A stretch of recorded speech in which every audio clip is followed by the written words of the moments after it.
Jatend migao mar aluora kendo manyocha jatend piny ochako wale migao nogono miluongo ni Soipan Tuya.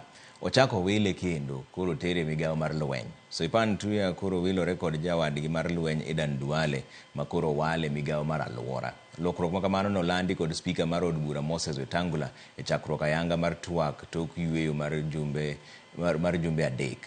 To kaka jafwambo marwa Simpros Okinda leronwa, Rebecca Miano manyocha wal kaka ton jener bende oweyo oko e listi ma jatend piny nochwalo ne od bura.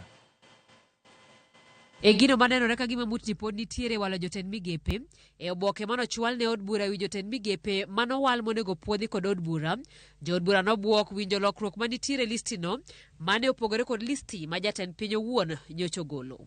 E listi manyienno mane jatend migao mar aluora kendo manyocho chako duokie migao no Soipan Tuya nochako dar motere migao mar lweny e wi mano nyawadgi mar lweny Duale koro wilre kode kendo dire migao mar aluora. Honorable Rosalinda Soipan Tuya AGH, Cabinet Secretary Minister of Defense. Honorable Aden Bare Duale AGH, Cabinet Secretary Minister of Environment, Climate Change and Forestry. Jod bura ne okoyie kod gima itgi winjo kaluwore ni jatend piny ne pok oyango lokruoge mora machal gi mane giwinjo. Order, honorable members.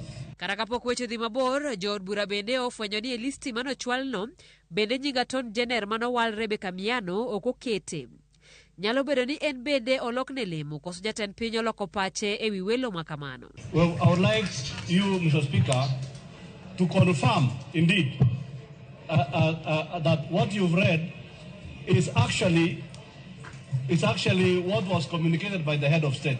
Mr. Speaker, what the President announced is definitely different from what you have read to us.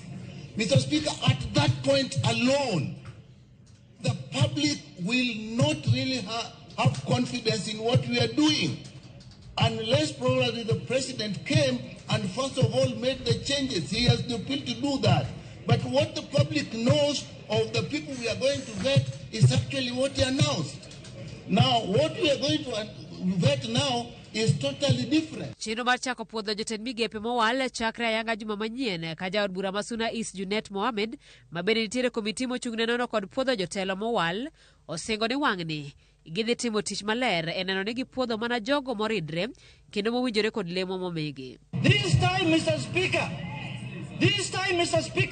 and this time, Mr. Speaker, I repeat for the third time, if somebody is not suitable, if somebody is not capable, if somebody doesn't have the capacity, we are going to throw him out, Mr. Speaker.